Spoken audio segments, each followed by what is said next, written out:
Olá e bem-vindos! Hoje a gente vai mergulhar num conceito que logo de cara pode soar bem radical, talvez até um pouco estranho, a ideia de mortificação. As fontes que a gente tem em mãos, que são comentários sobre as cartas de Paulo, usam uma linguagem muito direta, falando sobre fazer morrer o pecado. Isso já nos joga no centro da questão, né? O que isso quer dizer na prática? É, sei lá, um chamado para um tipo de esforço pessoal, só na força de vontade? Ou é algo que Deus faz em nós? Exato. A nossa análise hoje é justamente para tentar desemaranhar essa tensão, essa parceria entre a responsabilidade humana e a ação de Deus. Isso. E é muito importante logo de início colocar as coisas no lugar certo. O material que a gente analisou deixa bem claro que isso não tem absolutamente nada a ver com ascetismo ou autopunição. Ah, sim. A ideia não é tipo a carne tentando matar a carne. Isso seria inútil. Pelo contrário, a mortificação surge como uma consequência quase que inevitável de uma vida nova. Entendi. Então, para organizar nossa conversa, a gente pode focar em 3 pontos. Primeiro, o que exatamente precisa ser morto? Segundo, por que isso é tão vital? E, por fim, a grande questão: como esse processo funciona de verdade? Perfeito. Então vamos começar por essa ordem, que parece tão drástica. O ponto de partida é lá em Colossenses capítulo 3, versículo 5, que diz com todas as letras: Fazei, pois, morrer a vossa natureza terrena. A expressão fazer morrer é muito forte. É fortíssima. No grego, a palavra é necrosate e soa menos como um conselho e mais como... Uma ordem militar. Exatamente, uma ordem militar.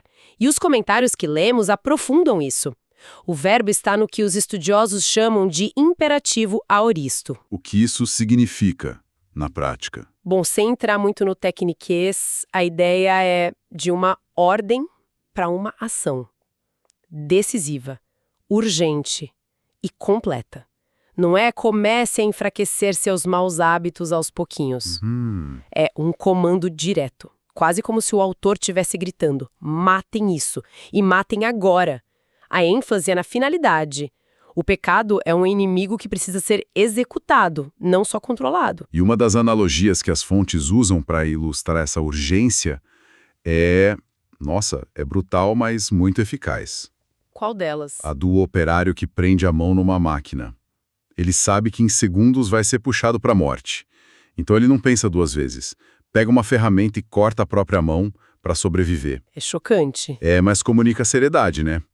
Você não negocia com o que está te matando. Você age de forma radical. Precisamente. Essa imagem captura urgência.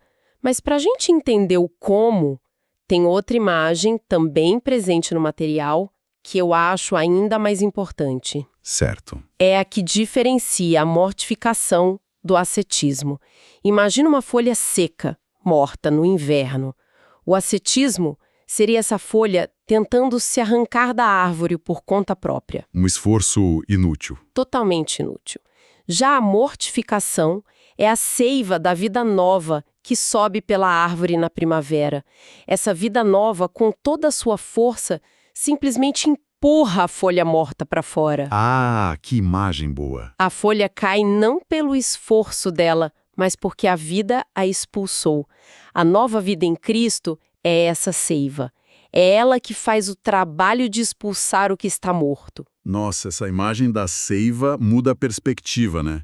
Deixa de ser um esforço pesado e passa a ser a consequência de algo novo e vivo.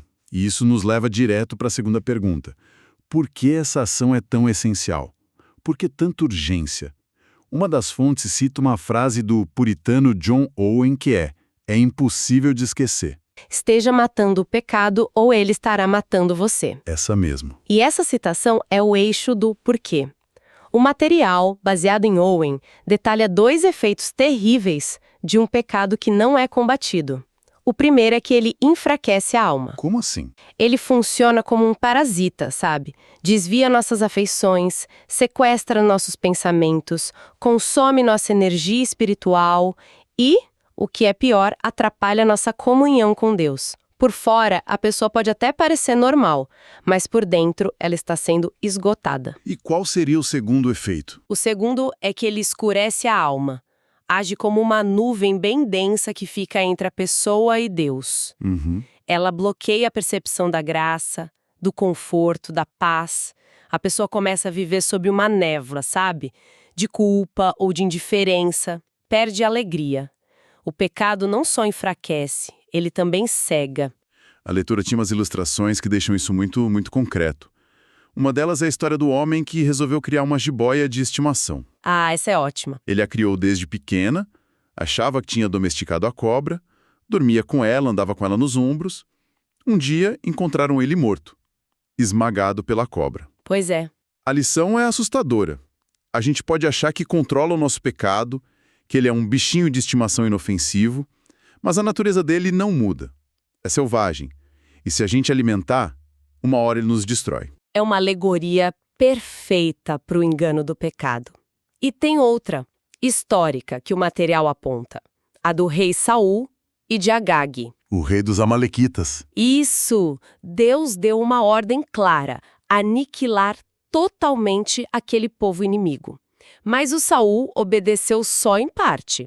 Ele poupou o rei Agag e o melhor do rebanho. Uma misericórdia no lugar errado. Exato. E essa obediência parcial custou o reino a Saul. A lição é que a gente não pode ter misericórdia com o rei Agag que vive dentro de nós. Não se negocia. A ordem é para aniquilação total. Ok. A necessidade é clara, a ordem é radical e os perigos de não obedecer são fatais. Isso nos leva então à pergunta de $1 milhão, a que todo mundo deve estar se fazendo agora. Como? Exato. Isso tudo soa impossível. Como na prática uma pessoa faz isso? É só fechar o punho e ter mais força de vontade? E essa é a questão central. É onde, para mim, o evangelho brilha mais. O material que a gente analisou apresenta o que parece ser um paradoxo. A responsabilidade é 100% nossa.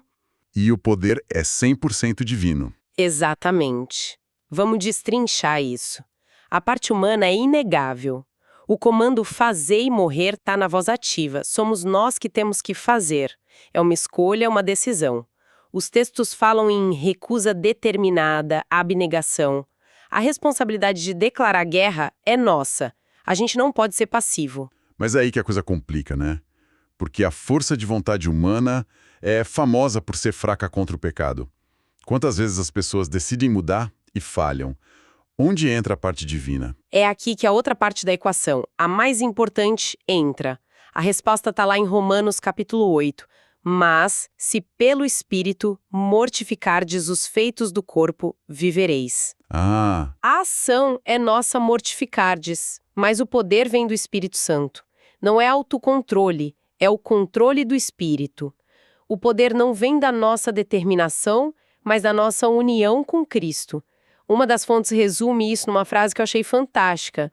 O que a lei de Deus exige, a graça de Deus provê. então não é nem entrega para Deus e não faz nada, nem tenta fazer tudo sozinho. É uma espécie de Cooperação. uma dança. Exatamente. O material até cita Filipenses capítulo 2, que diz algo como: desenvolvam a salvação de vocês, porque Deus é quem efetua em vocês tanto querer como realizar. Olha a dinâmica aí. Pois é, você desenvolve, mas o motivo pelo qual você consegue fazer isso é porque Deus está efetuando dentro de você.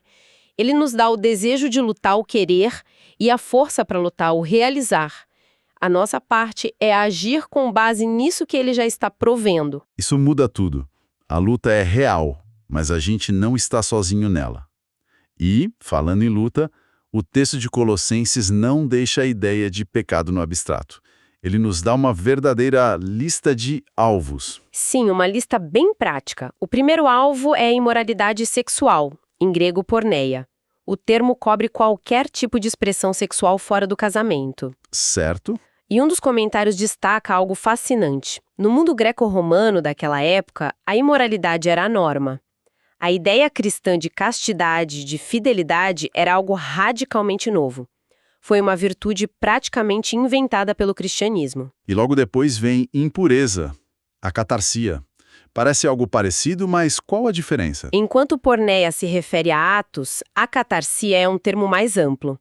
Significa sujeira, corrupção moral. As imagens que os comentaristas usam para descrever a palavra são bem fortes. O pus de uma ferida infeccionada, o conteúdo de um túmulo. Uau! Fala de uma imundícia da mente e do coração. Um estado interno de corrupção. A lista continua com paixão e desejo maligno. Parecem sinônimos. O material faz alguma distinção? Faz. É sutil, mas importante. Pathos, ou paixão, é descrito como o desejo que nos domina. É a condição de ser escravo de um sentimento. Já epitomia kaken, o desejo maligno, é mais ativo. É o forte anseio por coisas que são pervertidas ou proibidas. Um é ser dominado, o outro é desejar ativamente o mal. E a lista termina com um item que o texto eleva a um patamar surpreendente: avareza. E aí vem a frase: porque é idolatria. Isso é um soco no estômago. Como que a ganância por coisas pode ser a mesma coisa que adorar um ídolo? A lógica que os comentários apresentam é brilhante. A palavra grega plionexia não é só querer ter, é ganância arrogante.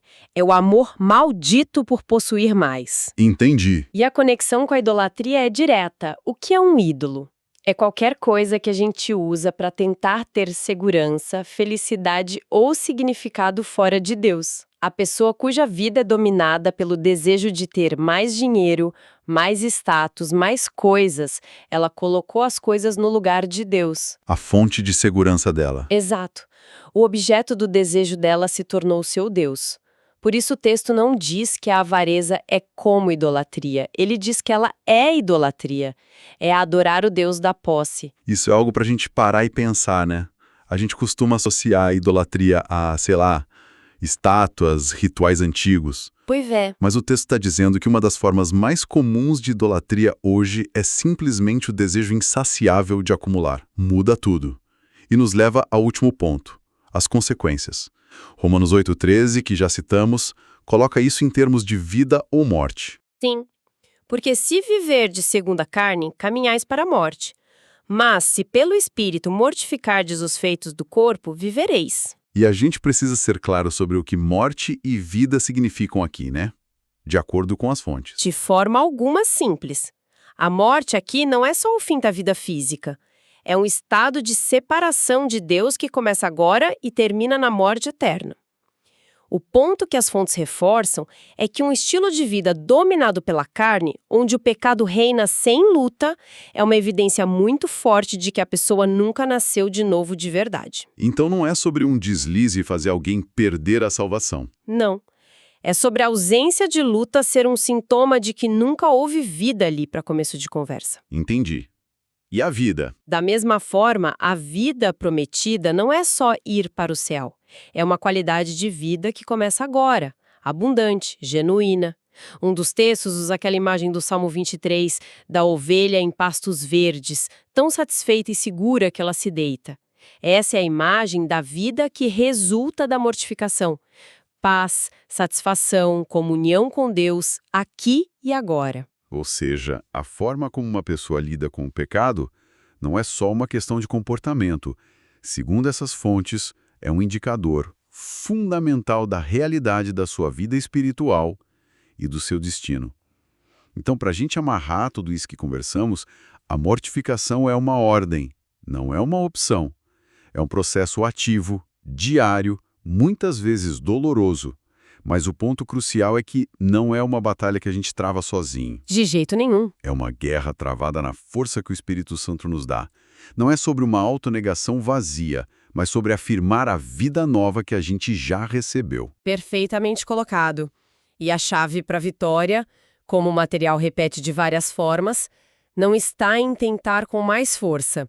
Está em se render mais completamente ao poder do Espírito.